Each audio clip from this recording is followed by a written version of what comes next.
Mensagem de texto de assessores do ministro Alexandre de Moraes indicam um trâmite fora do rito para que ele conseguisse embasar investigações do Supremo Tribunal Federal. Como é que funcionava isso? Tá? Matheus, dá para a gente colocar a arte rapidamente, por gentileza, para a gente entender mais ou menos como é que funcionava esse protocolo do ministro Alexandre de Moraes. Ele, como ministro, ele tem direito a vários juízes auxiliares, tá? E aí é bom lembrar que na época, ali no final, né, de 2022, durante a campanha eleitoral, o Alexandre de Moraes, segundo essas mensagens que foram vazadas pela Folha de São Paulo, ele utilizava ali a estrutura do TSE, os servidores do TSE, justamente para obter informações que embasariam, que levantariam, que dariam mais robustez às investigações do Supremo Tribunal Federal, tá? Matheus, a gente tem aqui, deixa eu ver se a gente consegue colocar a arte, por gentileza, tá aí. Aqui na sua esquerda tem o juiz Ayrton Vieira, que integrava o gabinete do Moraes lá no Supremo Tribunal Federal. À sua esquerda, nós temos o Eduardo Talhaferro, que era coordenador lá coordenador do TSE, do sistema de monitoramento de contra-informação, de informações falsas, aquele protocolo que foi instituído pelo Tribunal Superior Eleitoral, para ser mais preciso, que é o chefe da AED, da Assessoria Especial de Enfrentamento à Desinformação. Traz para cá, Matheus, porque é o seguinte: como é que funcionava? Esse primeiro personagem, o Ayrton, ele pedia pro Eduardo informações, e essas informações que eram colhidas pelo Eduardo embasavam as investigações do Alexandre de Moraes. Aí que vem um detalhe curioso dessa história, porque o Ayrton fazia todos os pedidos a mando do próprio Alexandre de Moraes. Então, o ministro, ele escolhia um alvo, né? Vamos investigar, por exemplo, o Rodrigo Constantino, vamos investigar o Alan dos Santos, vamos investigar quem quer que seja. Eduardo, preciso do relatório XYZ sobre a situação ABC. O Eduardo fazia o relatório e encaminhava para o Ayrton, que encaminhava o material para o ministro Alexandre de Moraes. Outro detalhe, até o momento já foram revelados casos como, por exemplo, do Rodrigo Constantino, também um pedido, uma tentativa de desmonetização da revista Oeste, entre outros casos. A reportagem da Folha de São Paulo teve o acesso a pelo menos 6 gigabytes de mensagens, ou seja, tem muita coisa ainda a ser revelada, tá? Quando essa notícia saiu, obviamente que ela caiu como uma bomba e o caso repercutiu muito entre a oposição. Quem resume bem a história é o deputado Marcel Van Hatten, em pronunciamento proferido ontem no plenário da Câmara. Matheus, solta por gentileza a sonora com Marcel Van Hatten. Senhor presidente, caros colegas parlamentares, caiu a casa do Alexandre de Moraes e dessa vez definitivamente não há como, depois das revelações de Glenn Greenwald, que teve acesso a 6 gigabytes de conversas de assessores de Alexandre de Moraes, de juízes auxiliares, buscando investigar ilegalmente por iniciativa e pedido do próprio ministro Alexandre de Moraes, opositores a Lula, fica claro quão criminoso é este ditador de toga. Senhor presidente, deputado Arthur Lira, nós temos aqui a comissão de inquérito do abuso de autoridade, que agora tem mais do que nunca, e já teve muitos motivos, o motivo para ser instalado e o trabalho iniciar. É absurdo nós vermos as conversas que já se imaginava acontecia. Eu mesmo, algumas vezes aqui nessa tribuna, já simulei uma conversa entre assessores do ministro Alexandre de Moraes, delegados da Polícia Federal, capangas, esses deputados da Polícia Federal, a começar por Fábio Alvarez Chor, capanga do ministro Alexandre de Moraes, que faz as suas vontades, faz o que ele quer, mancha a imagem da Polícia Federal e da instituição, e agora nós vemos que também juízes, assessores, por iniciativa do próprio Alexandre de Moraes, que mandava mensagem à noite, deputado Daniel José, depois das 11 horas, porque não tinha plenário, períodos de dias que não estava trabalhando, dizem os assessores. Agora ele está com tempo de procurar na internet mensagens que desagradam a ele, e mandou bloquear com base em postagens em rede social que ele mesmo enviou por WhatsApp para assessores, mandou bloquear as contas bancárias do Rodrigo Constantino, do Paulo Figueiredo, mandou recolher os passaportes dos dois. Aliás, presidente, estive essa semana com Felipe Martins, que foi solto depois de 6 meses preso, e essa história ainda trarei à tribuna com muitos mais detalhes. 6 meses preso por supostamente ter chance de fuga, por ter ido com Bolsonaro aos Estados Unidos e nunca havia embarcado naquele avião presidencial. Sabe o que vai ser revelado? Aliás, já está sendo, mas com muito mais detalhes em breve, que a própria, pessoas dentro da própria Polícia Federal, em conluio com agentes internacionais nos aeroportos, na entrada nos Estados Unidos, forjaram a entrada de Felipe Martins, fizeram fraude. Alexandre de Moraes vai pagar pelos seus crimes, sem dúvida nenhuma. Ele sim, um ditador criminoso, que pagará por cada um dos seus crimes, que fez cruéis contra a oposição nesse país. Vergonhoso o que está sendo revelado pelo jornalista Glenn Greenwald, e quero ver quem vai criticar depois de tudo que elogiaram da Vaza Jato anterior. É bom lembrar, e esse detalhe é importante, antes de eu chamar o nosso Rodolfo Borges para me ajudar a comentar, é que essas mensagens não foram alvo de hacker, tá? Ao contrário do que aconteceu no caso da Lava Jato, a Folha de São Paulo afirma que obteve essas mensagens de forma legal. Alguma pessoa que teve acesso a essas mensagens, liberou conteúdo para a Folha de São Paulo. Aí você me pergunta, Wilson, mas quem poderia ter vazado? Temos várias hipóteses, porque inclusive no material da Folha de São Paulo, há muito claro que o próprio ministro se manifestava em alguns grupos em que esses inquéritos eram discutidos. Então, pode ser que ali tenhamos alguma pista de onde vazaram essas mensagens. Como tem muita informação para a gente trabalhar, deixa eu trazer logo o nosso Rodolfo Borges, porque, Rodolfo, tem muita informação para a gente trabalhar. De novo, nossa função aqui é colocar a bola no chão. Mas vamos por partes. Você viu que a nossa pauta está bem carregada hoje, e daqui a pouco a gente vai exibir uma sonora com o Deltan Dallagnol falando sobre esse caso especificamente. Mas, Rodolfo, quero começar, antes de a gente falar sobre a repercussão lá no Supremo, daqui a pouco eu vou exibir a nota do Alexandre de Moraes, eu quero falar o seguinte, sobre essa diferença, Lava Jato e protocolo Xandão. Há várias diferenças muito claras, né, Rodolfo? Acho que é bom, nesse primeiro momento, a gente já delimitá-las.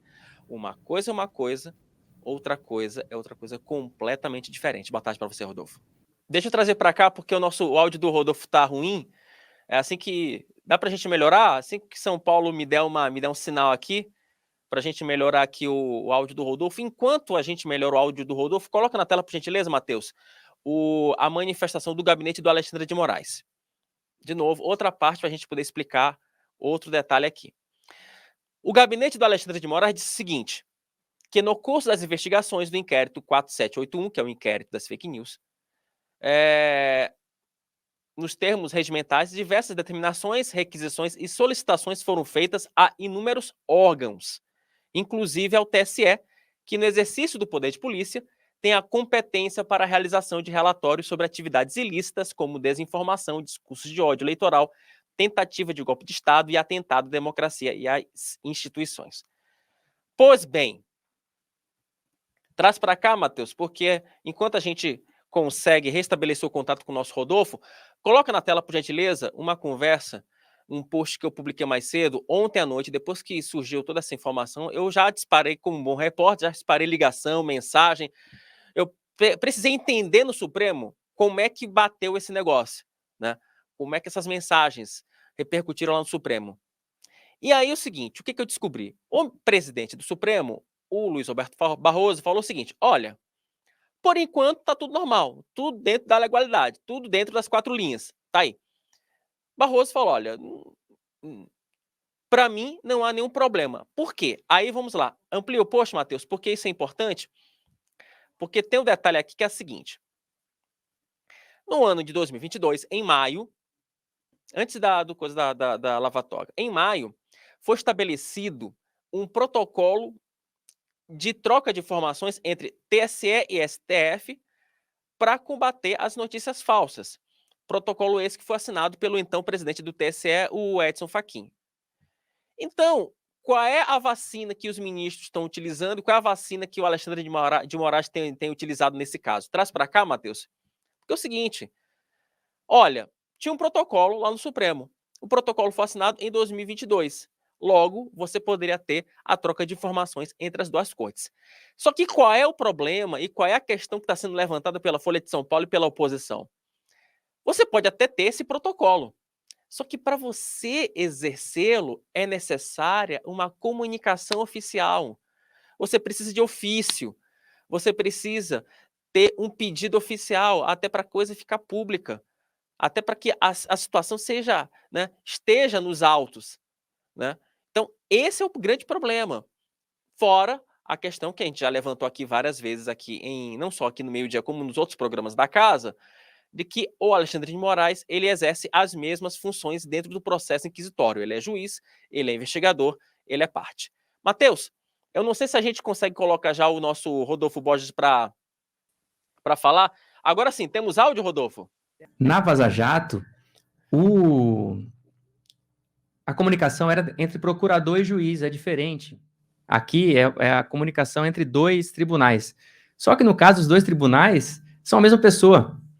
Então, se expõe que, assim, um dos problemas originais desse inquérito das fake news do STF é de que a acusação é feita pelo julgador. Então, essa defesa ela não serve para o Moraes. Na verdade, é pior na comparação com a Vaza Jato, quando se tenta desqualificar agora a Vaza Toga à luz da Lava Jato, é o contrário. Está pior do que se dizia sobre a Vaza Jato. E a gente vamos discutir ao longo dessa semana, né, em análises que a gente está fazendo aqui já na Antagonista, as distinções entre uma coisa e outra, né?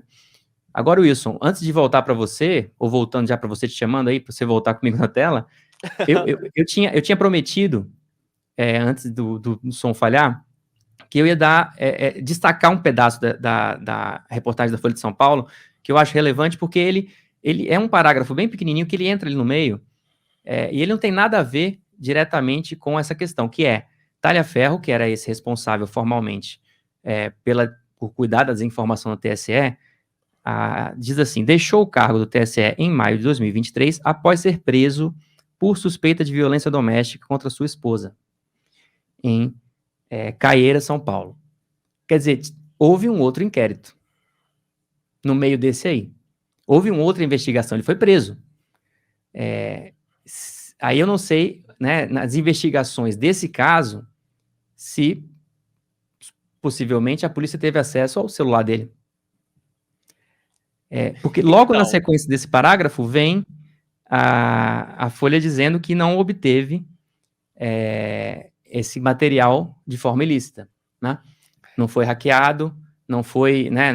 Agora, se esse conteúdo desse telefone, digamos, estava disponível num outro inquérito, ele pode ter sido acessado. E tem mais um detalhe nesse caso, Rodolfo, que eu também quero chamar a atenção para você que nos acompanha, para você, nossa audiência. Hoje a gente está com uma audiência, inclusive, maior do que o normal. Eu te agradeço muito pela tua atenção e pela tua companhia. Tem um detalhe nessa história toda que a gente não pode esquecer. Deixa, Rodolfo, vamos dividir a tela meio a meio, porque aqui nós somos democráticos, ao contrário do que de certos gabinetes. Um detalhe importante que a Folha chama atenção, e a gente reitera aqui, é o seguinte, é que a Assessoria Especial de Enfrentamento à Desinformação, ela foi criada em maio de 2022. Como em situações normais, como é que ela funcionaria? Você teria uma demanda externa, uma demanda da população, uma denúncia de algum comitê. Essa denúncia viria para a assessoria e a assessoria trabalharia com essa denúncia no âmbito eleitoral. Caso essa denúncia em âmbito eleitoral tivesse aspecto criminal, aí você encaminharia esse material para o Supremo Tribunal Federal, que tem todas as investigações. Isso, detalhe, isso se nesse âmbito criminal tivesse alguém com prerrogativa de foro de função. O trâmite normal é esse. O que aconteceu? Não foi nada disso.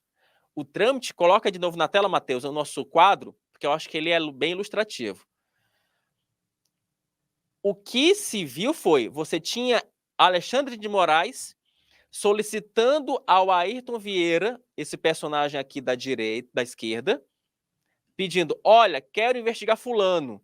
O Ayrton encomendava o relatório para o Eduardo, esse personagem da direita, e o Eduardo retornava o relatório para o Ayrton, que, por fim, retornava o relatório para o ministro Alexandre de Moraes. Traz para cá. Detalhe, se o Alexandre de Moraes, de acordo com as informações da Folha de São Paulo, eu reforço aqui, de acordo com as informações da Folha de São Paulo, se o Alexandre de Moraes percebesse que naquele relatório não estavam contempladas todas as informações que ele queria, você teria o retrabalho. Passava para o Ayrton, que depois passava para o Eduardo. E assim sucessivamente. Por isso que em vários momentos, inclusive de alguns diálogos, acho que eu acho que é o Ayrton ou o Eduardo, eles comentam, falam, nossa, o Alexandre de Moraes não tem, ele está de folga, então ele está procurando coisa para fazer, né? Esse é um dos diálogos. Tá tendo tempo, tá com tempo, tá procurando coisas para fazer. E aí, em vários momentos, eles falam ali em tom de reclamação. Poxa, mas já entreguei o material, mas o material não tá satisfatório. A gente, não, esse material já é suficiente, já dá para embasar o inquérito, a investigação. Não, mas o Alexandre de Moraes quer mais. É disso que se trata, gente. Então, assim, esse é outro ponto dessa investigação, Rodolfo, que assim, que acho que a gente precisa deixar muito claro para nossa audiência como é que a coisa tramitava ali, não é? O outro detalhe para o qual eu quero chamar a atenção, nesse início de análise que a gente está fazendo, porque a Folha vai publicar ainda, prometeu publicar outros conteúdos, é que em pelo menos duas mensagens, o Ayrton, que é o assessor do STF, né, do Moraes no STF, do gabinete dele, fala que pode ficar chato se outras pessoas souberem desses procedimentos. Então, assim, isso é outra distinção que tem em relação às mensagens da Vaza Jato. Porque você pode falar, não sei como as mensagens foram obtidas nos dois casos. Você pode falar, tem algum indício de alguma coisa errada nos dois casos. Isso tudo pode ser argumentado. Agora, não tem nada na Vaza Jato, não teve nada nas mensagens que foram ali divulgadas, dos envolvidos falando, olha, melhor a gente esconder isso aqui, porque pode pegar mal. Nesse caso tem. Nesse caso tem duas mensagens de áudio, em que o Ayrton fala pro Talhaferro, que pode, inclusive a gente chamou, quem quiser ler lá no antagonista o detalhe, porque a gente está chamando, a gente analisou especificamente essa questão, numa nota chamada Ficou Chato Moraes. Porque o assessor do Moraes fala que ficaria chato se esse procedimento que eles montaram, que era essa informalidade de troca de mensagens via WhatsApp, viesse a público, veio a público e ficou chato, né, Wilson? Não, ficou muito chato. Agora a questão é a seguinte, né? Agora o Alexandre de Moraes ele vai ter que responder e vai haver uma pressão dos senadores para que finalmente se saia um pedido de impeachment do ministro Alexandre de Moraes.